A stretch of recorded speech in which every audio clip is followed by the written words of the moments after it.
Ashwin sweets and ஸ்நாக்ஸின் விழா கால கொண்டாட்டம். இந்த தீபாவளியை அஸ்வின்ஸின் இனிப்பு மற்றும் கார வகைகளை வாங்கி மகிழ்ச்சியுடன் கொண்டாடுங்கள். அதிமுகவினுடைய இணைப்பு தொடர்பா தொடர்ந்து குரல்கள் ஓங்கி ஒலித்துட்டு இருக்கக்கூடிய நிலையில தொடர்ச்சியாக அதற்கு பதிலளிக்கும் வகையில் அவர் பேசியிருக்கிறார். சிலரை கைக்குலிகளாக வைத்துக் கொண்டு ஆட்டம் போடுகிறார்கள், அவர்களுக்கு முடிவு கட்டப்படும் என்று அவர் பேசியிருக்கிறார். அதே போன்று அதிமுக உறுதியுடன் இருப்பதாகவும் அவர் பேசியிருக்கிறார். அதிமுகவை எவராலும் ஒன்றும் செய்ய முடியாது, எனக்கு ஆட்சி அதிகாரத்தை விட தன்மானமே முக்கியம் என்றும் அவர் பேசியிருக்கிறார். ஒரு சிலரை கைக்குலிகளாக வைத்துக் கொண்டு ஆட்டம் போடுகிறார்கள், அவர்களை அடையாளப்படுத்தப்படுவார்கள், அவர்களுக்கு முடிவு கட்டப்படும் என்று அனல் பறக்க அவர் சூளுரைத்திருக்கிறார். அதிமுக ஆட்சியை கவிழ்க்க சதி நடந்த போது பாஜக தான் நமக்கு உதவியது என்றும் அவர் பேசியிருக்கிறார். ஆட்சி அதிகாரத்தை விட தன்மானமே முக்கியம் என்றும் அதில் அவர் பேசியிருக்கிறார். அதிமுக ஒருங்கிணைப்புக்கு செங்கோட்டையன் கெடு விதித்திருந்த நிலையில் அதற்கு பதிலளிக்கும் விதமாக அனல் பறக்க அவர் பேசியிருக்கிறார். அதிமுக ஒருங்கிணைப்புக்கு செங்கோட்டையன் விதித்த கெடு இன்றுடன் முடிந்த நிலையில் அண்ணா பிறந்தநாள் கூட்டத்தில் பழனிசாமி அனல் பறக்க பேசியதை பார்த்தோம். இன்னொருவர் அதிமுக ஆட்சியை கவிழ்க்க 18 பேரை கடத்தி சென்றார், அவர்களையும் சேர்க்க முடியுமா என்றும் அவர் பேசியிருக்கிறார்.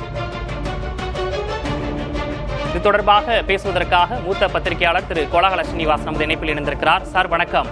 வணக்கம்.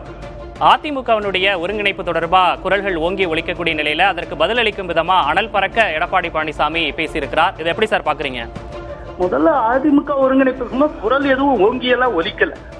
செங்கோட்டையன் ஒருத்தர் திடீர்னு இப்ப பேசினார், அவ்வளவுதான். சசிகலாவும் டிடிவி தினகரனும் ஓபிஎஸ் நீக்கப்பட்ட காலத்துல அவர் அன்னைக்கு அமைதியாக இருந்தவர் செங்கோட்டையன். அவர்கள் நீக்கப்பட்டப்போ அவர் எந்த எதிர்ப்பும் தெரிவித்தது கிடையாது. அவர் நீக்கப்பட்டது இன்னைக்கு வரைக்கும் அந்த நீக்கத்துக்கு ஒரு ஆதரவாகவே இருந்தார். திடீர்னு இன்றைக்கு அது யார் இயக்குறாங்க என்னன்னு தெரியாது, அவர் இன்னைக்கு தான் குரல் கொடுக்கிறார். அதனால குரல் ஒன்றும் ஓங்கியெல்லாம் ஒலிக்கல. அந்த குரலுக்கு பெரிய சப்போர்ட்டா இன்னைக்கு இருக்கக்கூடிய ஏடிஎம்கே உள்ள இருந்து யாருமே சப்போர்ட் பண்ணல. சிட்டிங் எம்எல்ஏஸ்ல எத்தனை பேர் சப்போர்ட் பண்ணிட்டாங்க, எத்தனை நூற்றுக்கணக்கான தலைவர்கள் இன்னைக்கு வந்து அப்படியே இவர் செங்கோட்டையனுக்கு பின்னால் அணி தரட்டாங்க. அதெல்லாம் ஒண்ணும் இல்லை. ஆனால் எடப்பாடி இன்னைக்கு பேசியிருக்க இந்த வடபழனி ஸ்பீச்ல இருந்து பல டேக்அவேஸ் இருக்கு. ரொம்ப முக்கியம், அவர் நாளைக்கு வந்து டெல்லிக்கு பயணமாக போகிறார். அங்க சிபி ராதாகிருஷ்ணன் சந்தித்து வாழ்த்து தெரிவித்தா அதோட அமித்ஷாவோட அவர் சந்திப்பார் அப்படின்னு ஒரு பேச்சு அடிபடுகிறது. இந்த சூழ்நிலையில அவர் என்ன சொல்லியிருக்கிறார்னு பாருங்க. கடந்த காலத்துல ஜெயலலிதா மறைவுக்கு பிறகு இந்த ஆட்சிக்கு ஆபத்து ஏற்பட்ட போது மத்தியில் இருந்த ஆட்சி எங்களை காப்பாற்றியது அப்படின்னு நன்றியோடு நினைவு கூறுகிறார். அது பிஜேபிக்கு நன்றி தெரிவிக்கிறார். அதே நேரத்துல ஜெயலலிதாவின் ஆட்சியை கவிழ்க்க சதி நடந்தது, அது டிடிவி தினகரனை ஹிட் பண்றார்.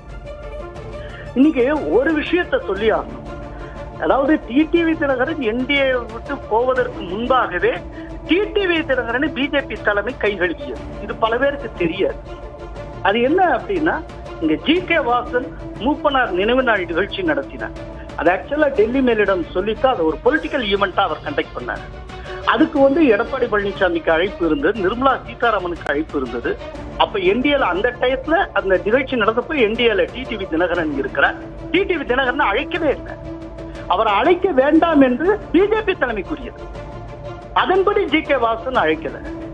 ஏன்னா அவர் வந்து பாதை மாறி போகிறாங்கிறத அவங்க ஸ்மெல் பண்ணி இருந்தாங்க. இதுதான் விஷயம். அதனால இப்ப வந்து செங்கோட்டையன் மூலமா யாரோ ஒருத்தர் இயக்கி செங்கோட்டையன் ஏதோ அவரை ஒருங்கிணைப்புக்கு பாடுபடுற மாதிரியும் அவர் வந்து அமித்ஷாவையும் நிர்மலா சந்தித்த மாதிரியும் ஒரு கதை போயிட்டு இருக்கு.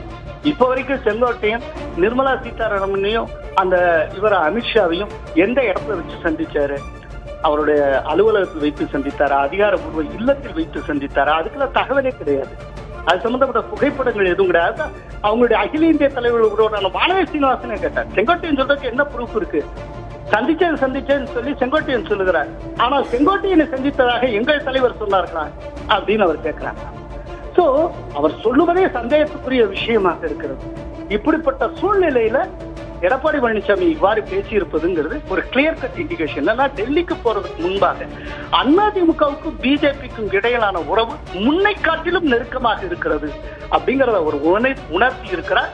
இரண்டாவது ரொம்ப முக்கியமான விஷயம், டிடிவி தினகரன் இவர்களை சாடி இருப்பதன் மூலமாக பொதுக்குழு கூட்டி வெளியேற்றப்பட்டவர்கள் இருக்காங்கல்ல, அவங்க திரும்பவும் அதிமுகவுக்குள் வரவே முடியாது என்பதையும் அவர் உறுதி செய்திருக்கிறார். இதுதான் இன்னைக்கு அவர் ஸ்பீச்சினுடைய முக்கியமான டேக்அவே. அவருடைய நிலைப்பாட்டை தெளிவாக வெளிப்படுத்தி இருக்கிறார் அப்படின்றத குறிப்பிட்டீங்க. இணைப்பில் வந்து பேசியமைக்காக நன்றி திரு கோலாகல ஸ்ரீனிவாஸ். அஸ்வின் ஸ்வீட்ஸ் அண்ட் ஸ்நாக்ஸின் விழா கால கொண்டாட்டம். இந்த தீபாவளியை அஸ்வின்சன் இனிப்பு மற்றும் கார வகைகளை வாங்கி மகிழ்ச்சியுடன் கொண்டாடுங்கள்.